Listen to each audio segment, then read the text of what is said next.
Isabelle tem sido essa pessoa, eu digo como testemunho, né, muito especial na minha vida. Ela e o seu marido, pastor Osmar Ludovico, para mim e para o Ed. E a Isabelle tem essa caminhada. Né? Isabelle é economista, psicóloga clínica, especializada nessa abordagem da teoria familiar sistêmica, e tem um livro maravilhoso que está à venda, O Resgate do Feminino. Hoje você tem direito ao autógrafo, né, Isabelle? E Isabelle tem feito essa caminhada, e ela com Osmar, falado a casais, a grupos, e interessante, né? Quando a gente pensa em alguns temas, a gente já pensa na pessoa. E quando a gente começou a pensar os temas desse semestre, você imagina assim, já estou ouvindo Isabelle falar, já até sei. E essa seriedade dela, né? E esse compromisso e de compartilhar isso que Deus tem dado a ela. Né? Então, Isabelle, é uma alegria recebê-la.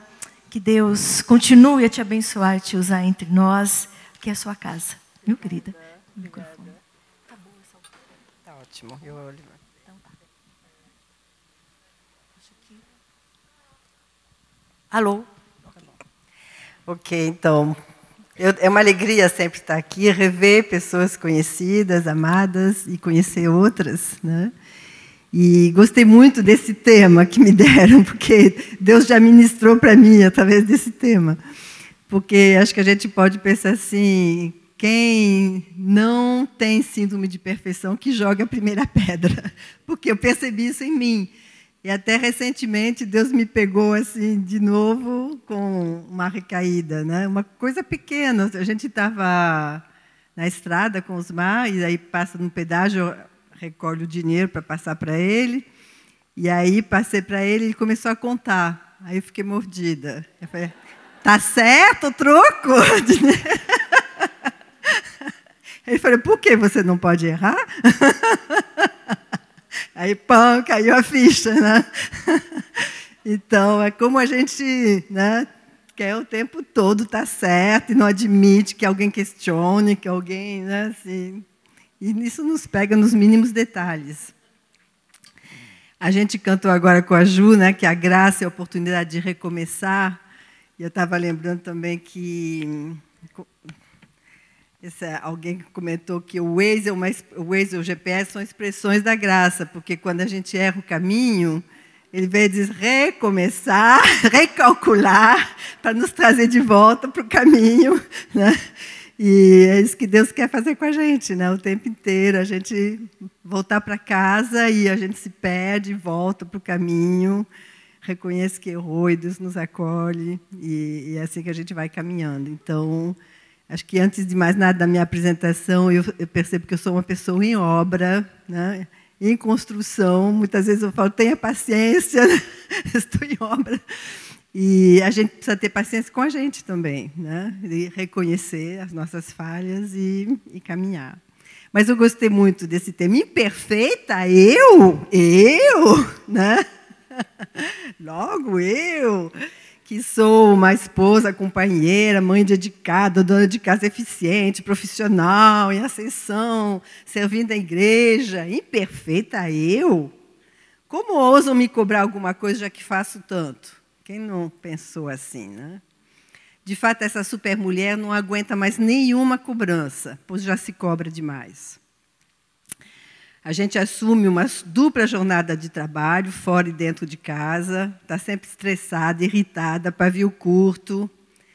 Essa mulher perfeccionista, ela dá o máximo de si, vai muito além dos seus limites, e por isso não aceita nenhuma crítica.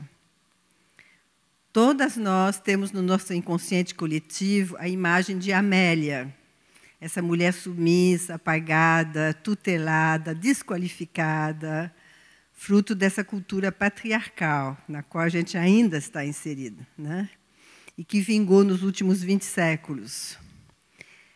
Recentemente, a gente conquistou um espaço na vida pública e a gente se sente na obrigação de demonstrar a nossa capacidade, através do nosso empenho em todas as áreas da vida. Brigamos pelos primeiros lugares desde a escolinha, desde os primeiros, né, anos de escola. E a gente precisa se destacar em tudo que faz. Isso nos leva a esconder as nossas fraquezas e apontar as dos outros. Seja perfeita é um dos 5 impulsores identificado pela linha de psicologia chamada análise transacional.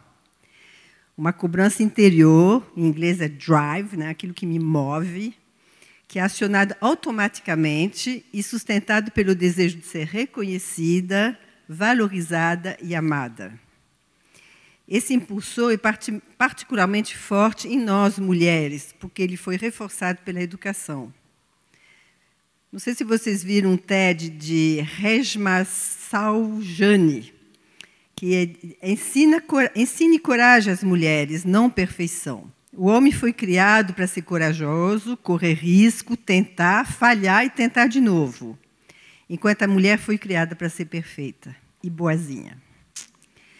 Em 1980, a psicóloga Carol Dweck começou a pesquisar como crianças lidavam com tarefas muito difíceis para elas. E ela descobriu que as garotas desistem rápido, muito mais rápido que os homens. Por quê? Os garotos viam na dificuldade um desafio. As garotas que tinham tanta competência ou até mais pelos resultados escolares, desistiam. Por quê? Porque não era uma questão de habilidade, mas uma questão de se permitir experimentar e errar. A gente não se permite errar.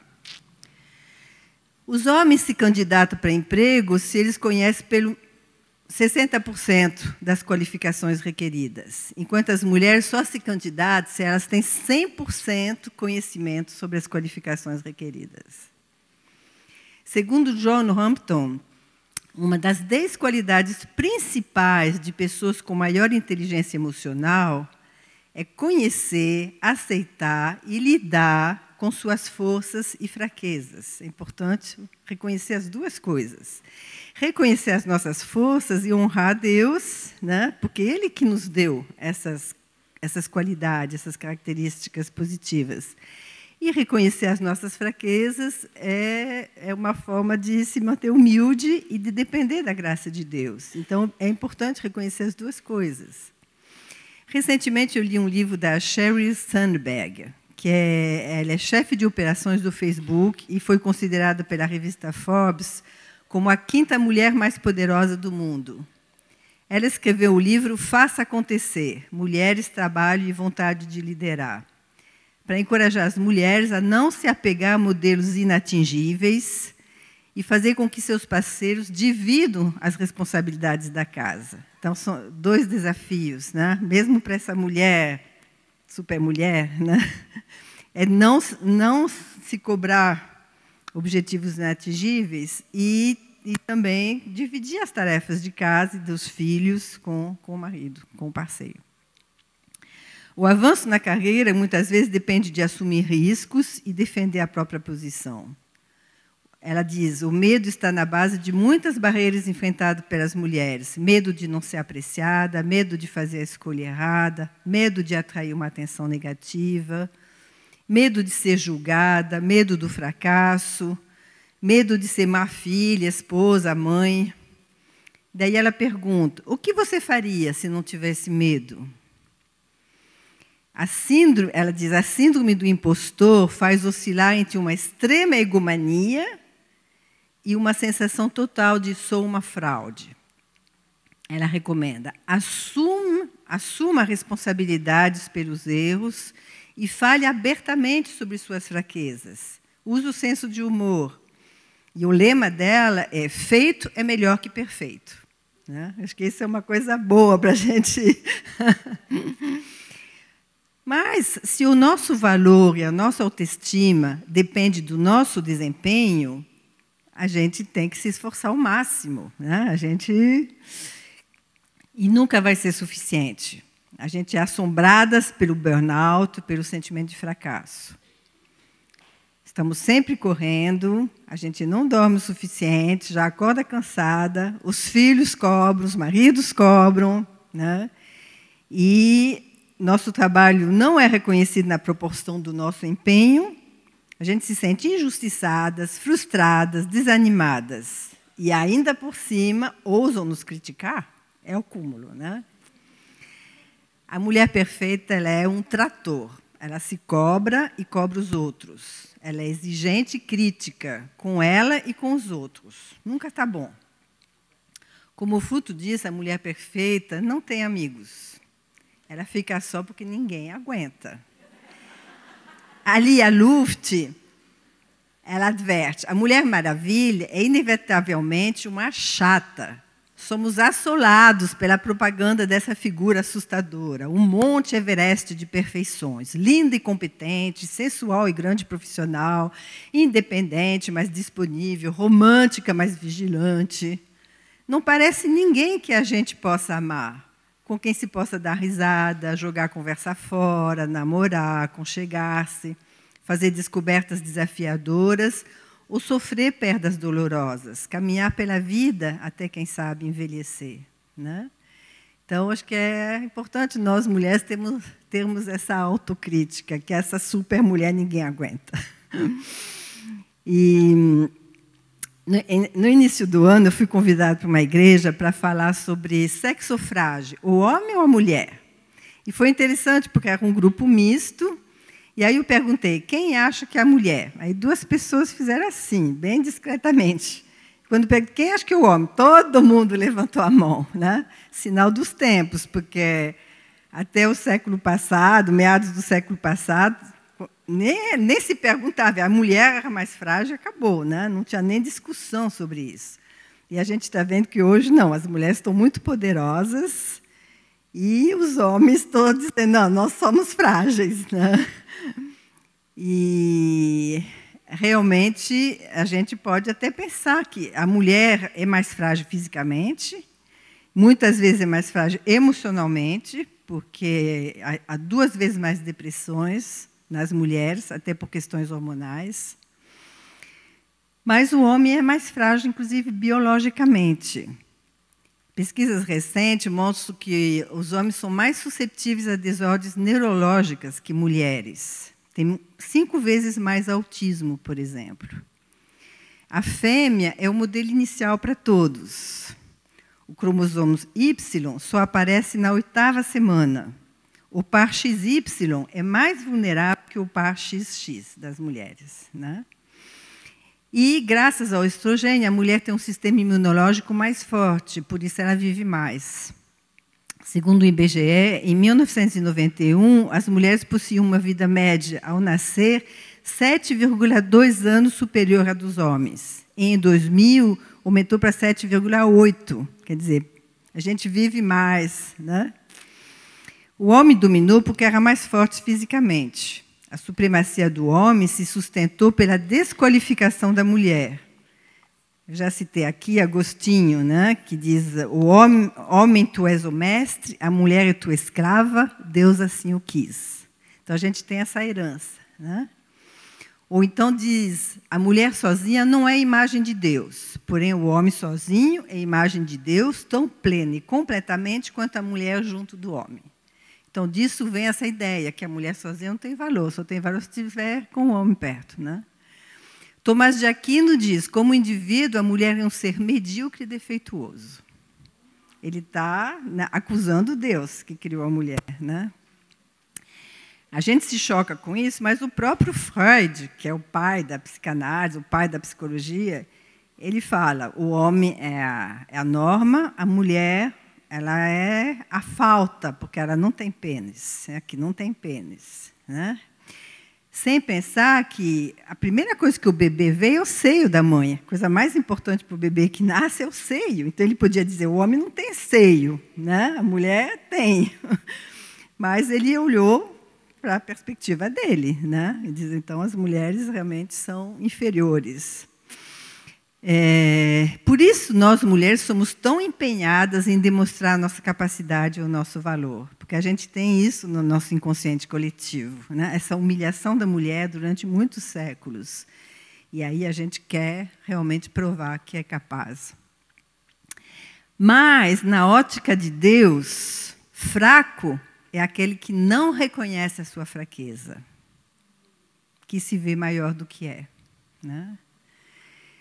É interessante que esse mesmo Agostinho, comentando a fala de Jesus em Marcos 2,17, diz: não são os que têm saúde que precisam, né? Quando Jesus diz, não são os que têm saúde que precisam de médico, mas os que estão doentes, ele escreveu: há homens fortes que põem a sua confiança na sua própria justiça. Ai de vós, os fortes, que não tendes necessidade de médico. Essa força não vem da vossa saúde, mas da vossa insensatez. O mestre da humildade, que partilhou da nossa fraqueza e nos tornou participante da sua divindade, desceu do céu para nos mostrar o caminho e ser ele próprio o nosso caminho. Quis, sobretudo, dar-nos o exemplo da sua humildade, para nos ensinar a confessar os nossos pecados, a ser humildes para nos tornarmos fortes, e a fazer nossa aquela palavra do apóstolo Paulo: quando sou fraco, então é que sou forte. Pelo contrário, aqueles que se julgam fortes e que pretendem ser justos pela sua própria virtude, tropeçaram na pedra de tropeço.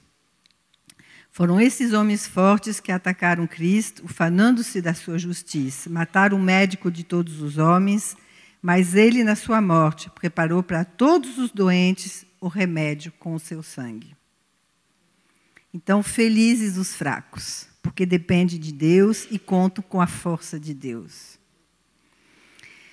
1 Coríntios 1, 26 a 29, né, diz que justamente Deus escolheu as coisas fracas do mundo para envergonhar as fortes. Escolheu as coisas humildes do mundo e as desprezadas, aquelas que não são, para reduzir a nada as que são, a fim de que ninguém se vanglorie na presença de Deus, né? Então, ser fraco é o caminho para a gente chegar para Deus, né? O caminho da cruz. Porque quem nega a sua fraqueza também está negando a cruz. O perfeccionismo é uma faceta do orgulho, né? Revela uma autoestima baixa, na realidade. Porque se eu tenho sempre que provar que sou capaz, é porque eu não tenho certeza do meu valor, né? Aliás, a tentação do diabo para o próprio Jesus no deserto, ele disse: se você é filho, prove. Eu não preciso provar, Deus já disse que sou filha, eu não preciso provar, né? Mas essa tentação de ter que provar, isso é diabólico, né? Então, reconhecer a minha inadequação me salva da onipotência, me salva do pecado original, que foi querer ser como Deus, em vez de ser com Deus. Reconhecer os meus erros é terapêutico. Me torna uma pessoa mais inteira, mais livre para ser eu mesma, um ser em construção, humana. A minha única obrigação é ser humana, não super-humana, né? Humana.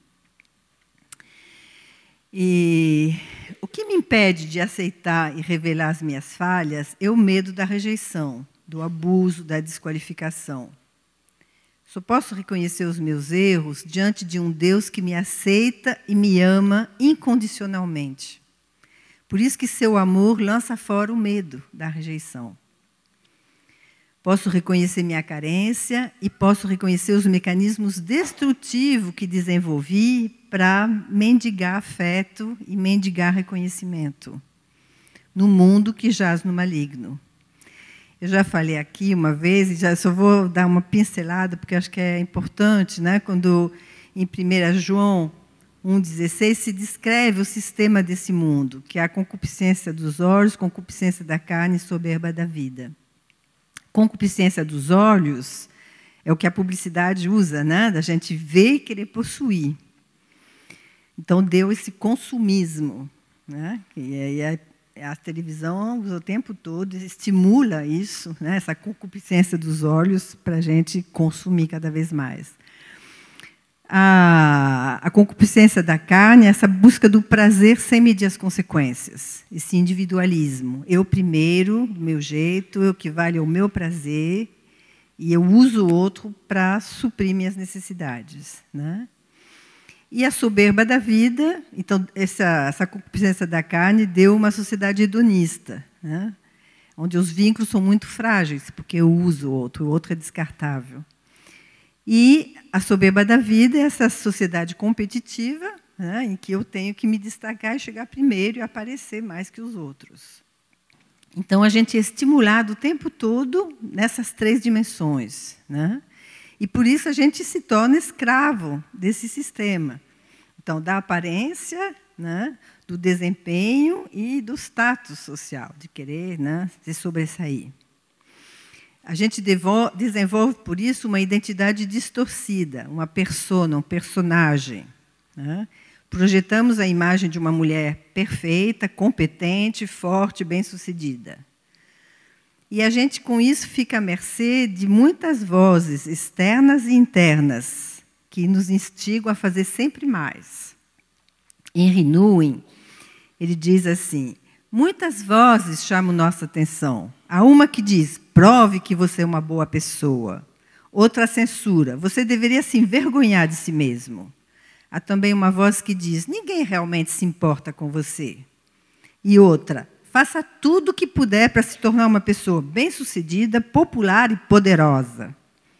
Mas, sob todas essas vozes, que são quase sempre muito estridentes, há uma voz calma e discreta que diz, tu és meu amado, meus favores recaem sobre ti.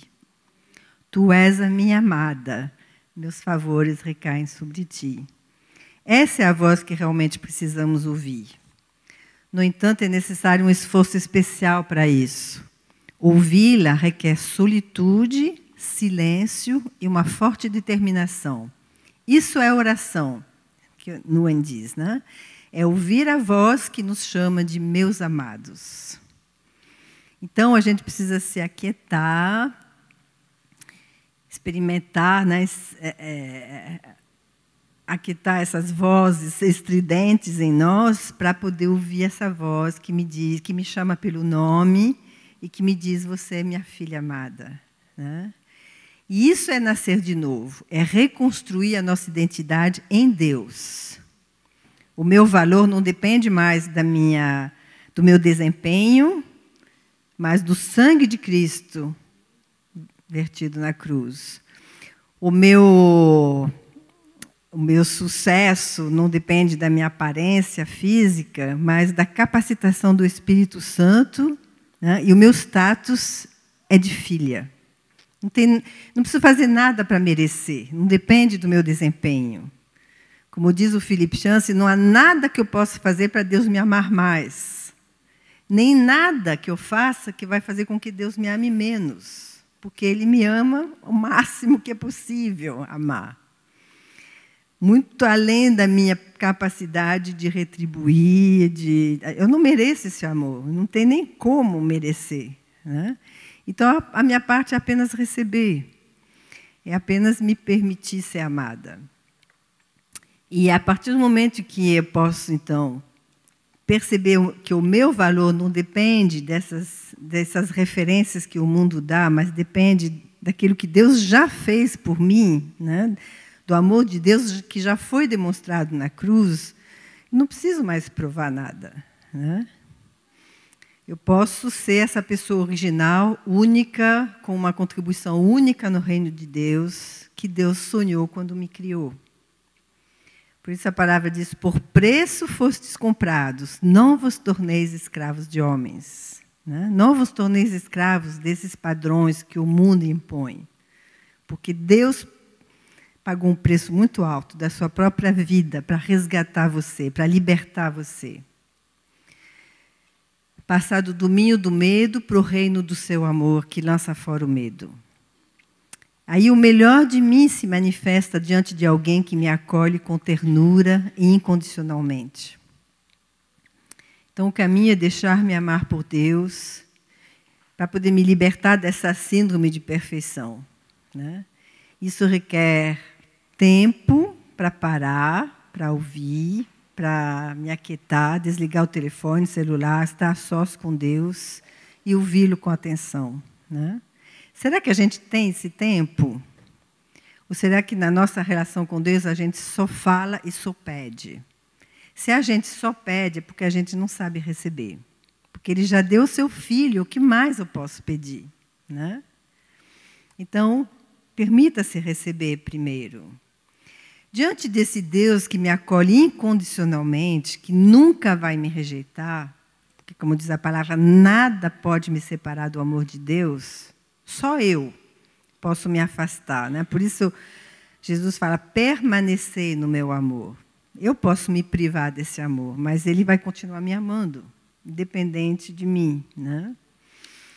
Mas aí, então, diante desse Deus, eu posso reconhecer o meu tamanho real. Nem essa super mulher que eu queria ser para ser amada pelos outros, nem um lixo. Né? Às vezes a gente canta uma música que diz tudo que há em mim precisa ser mudado. Não, não tudo, porque existe o imago Dei em mim. E tem coisas muito boas em mim, que eu herdei de Deus. Né? Então, eu tenho essas duas coisas, eu tenho luz e sombra. A luz precisa ser reconhecida e a sombra confessada. A sombra é oportunidade de transformação. Né? É através da sombra que a gente pode crescer.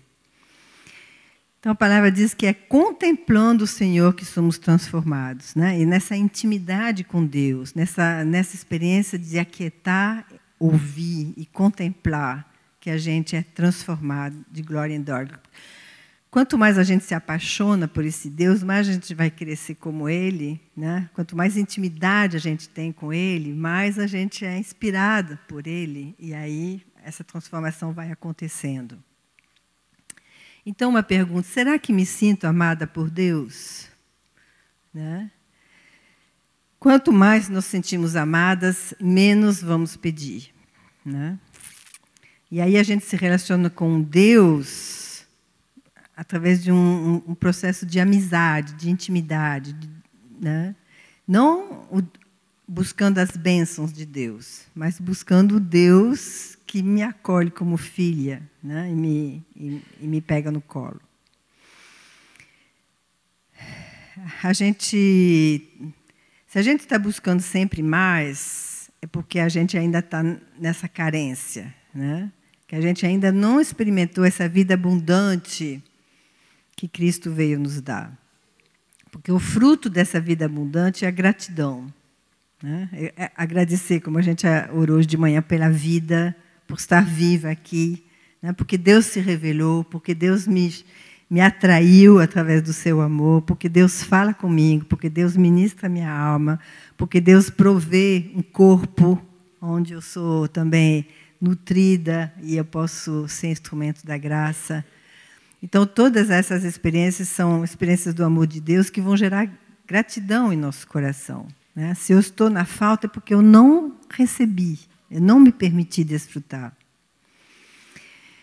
E, através desse amor de Deus, então, eu posso amar a mim mesma, como eu sou. Não esse ideal que eu queria ser, né? E, muitas vezes, me comparando com os outros, né? E achando que eu sou menos que os outros.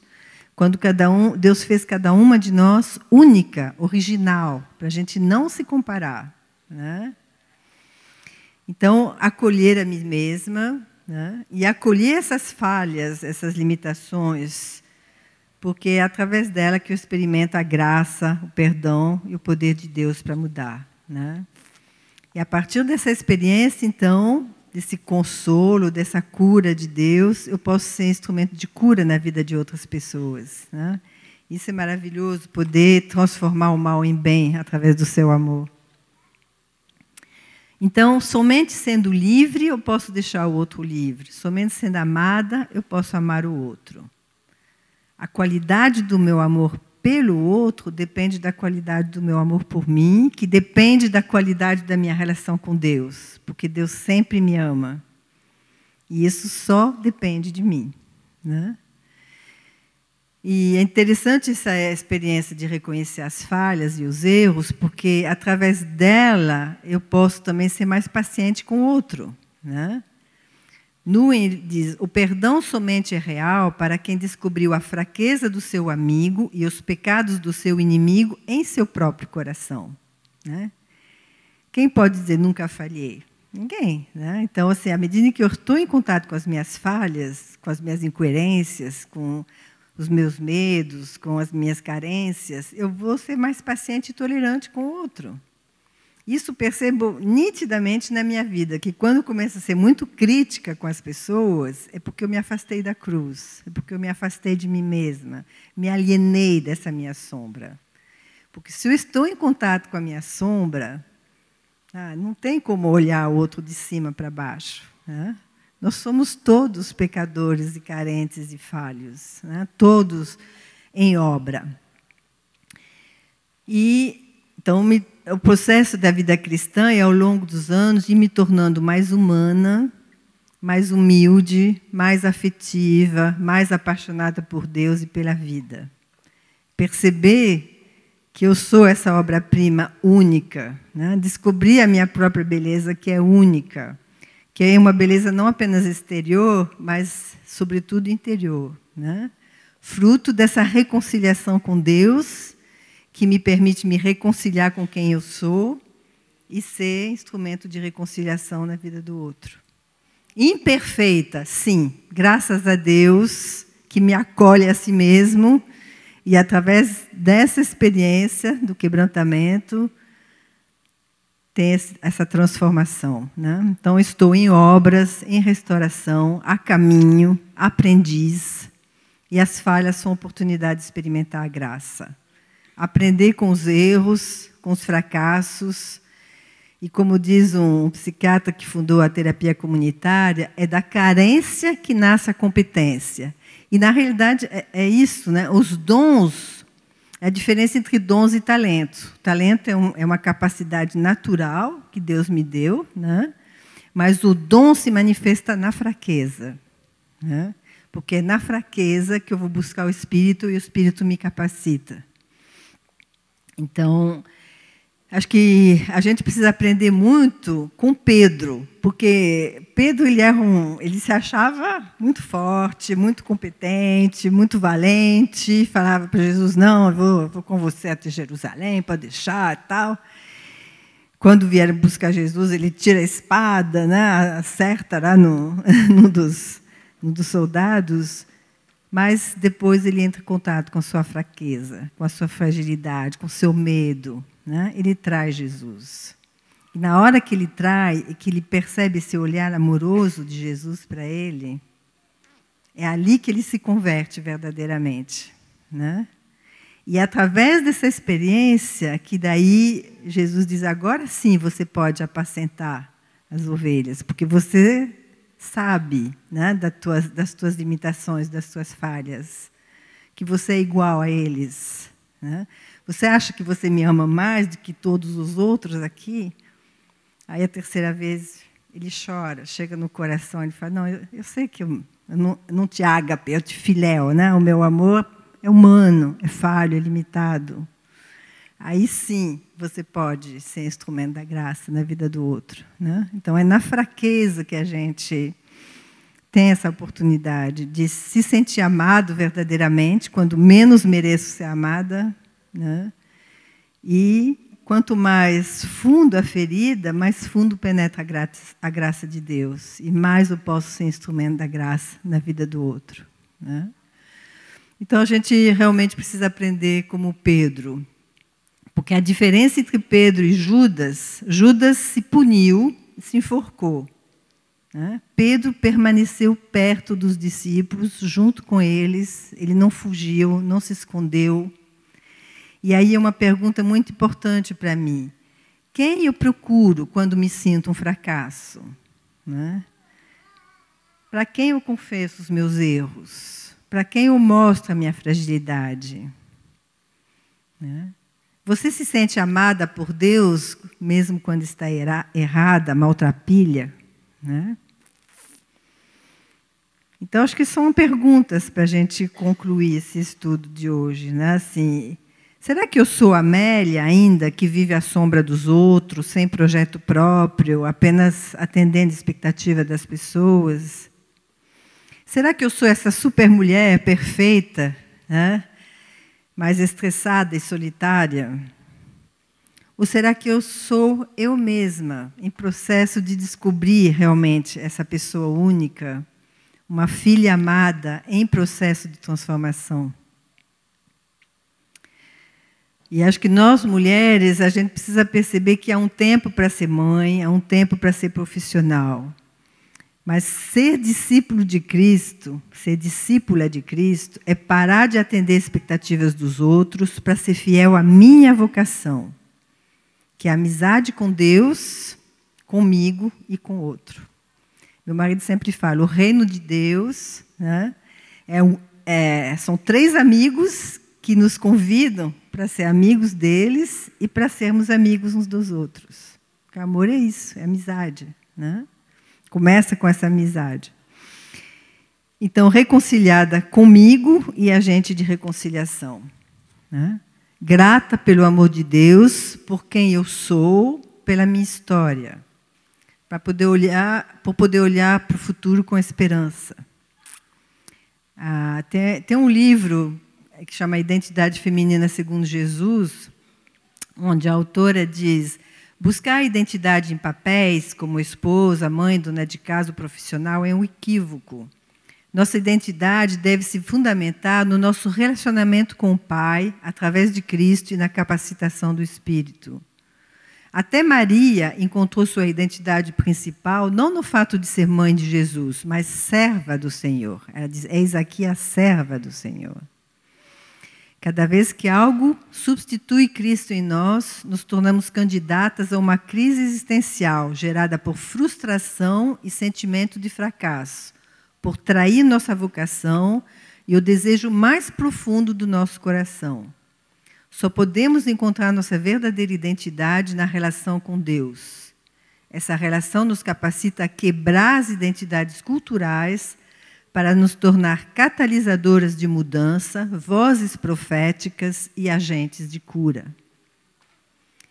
Então é isso. Diante de um Deus que me acolhe como sou, eu posso baixar minhas armas, desconstruir essa imagem enganosa de mim mesma, para reconhecer o meu verdadeiro eu, pecador, fraco, carente. Encarar a verdade sobre mim me liberta dessas máscaras que eu uso, né? E ainda Henry Nouwen diz assim, há uma grande diferença entre sucesso e frutos. O sucesso vem da força, controle e respeitabilidade. Uma pessoa bem-sucedida tem energia para criar algo, controlar seu desenvolvimento e torná-lo disponível em grande escala. O sucesso traz muitas recompensas e, por vezes, fama. Os frutos, contudo, vêm da fraqueza e vulnerabilidade. E são únicos. Uma criança é o fruto concebido em vulnerabilidade. A comunidade é o fruto nascido do sofrimento compartilhado. E a intimidade é o fruto que cresce pelo toque das feridas uns dos outros. Vamos nos lembrar de que a verdadeira felicidade não se faz pelo sucesso, mas pela abundância de frutos.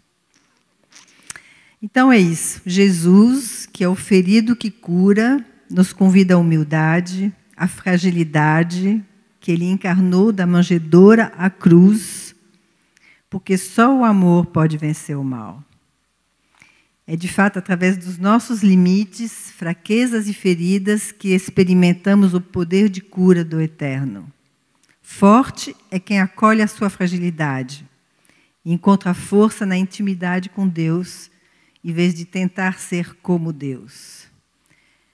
Eu queria deixar para a gente, ressoando em nós, essa fala de João Batista. Convém que Jesus cresça e que eu diminua. Amém.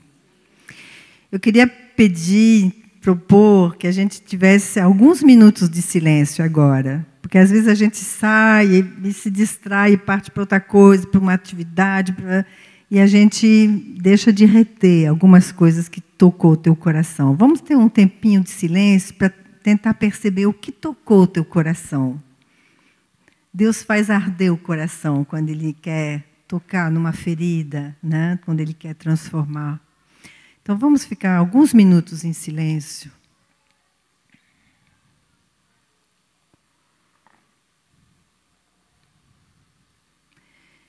Vou só fazer algumas perguntas. Você identifica essa supermulher em você? O que você tem feito para ser reconhecida?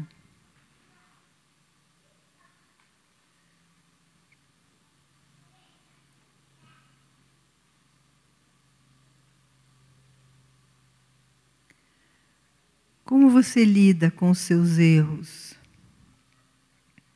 Com os teus erros?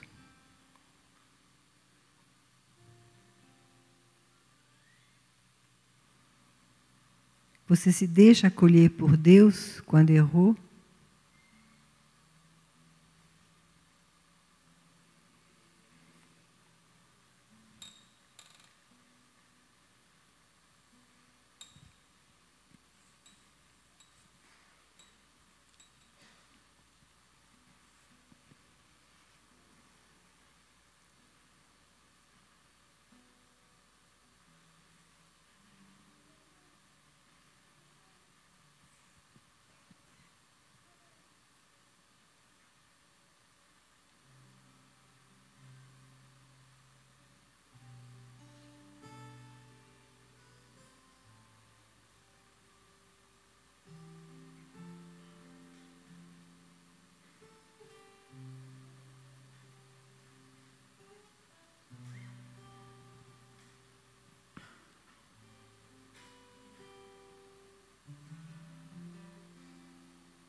Por vezes eu acho que eu sei fazer certo, que só eu sei fazer certo. Às vezes eu acho que só eu estou comprometida.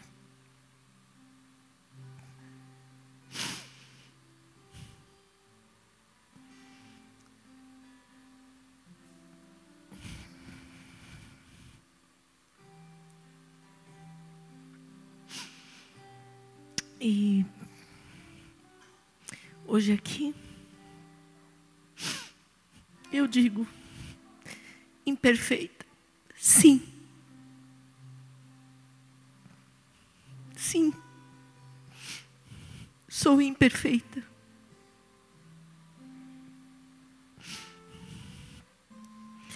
E não quero e não preciso carregar esse peso de ser perfeita. Até porque não é possível ser perfeita.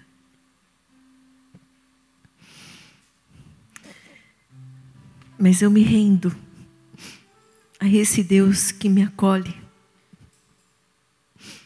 que me fortalece na minha fraqueza, que me põe em pé. Esse Deus que diz o meu nome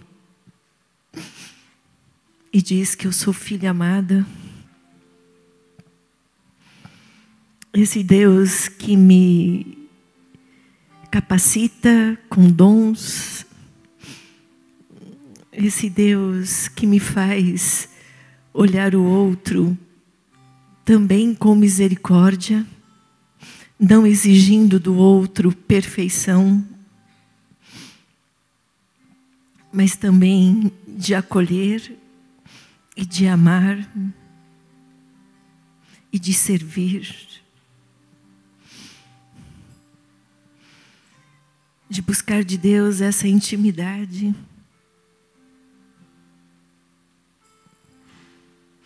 esse abraço, de reconhecer luz e sombra e pedir que a luz inunde os cantos escuros da minha alma, trazendo cura, restauração, aceitação. Sim, Deus,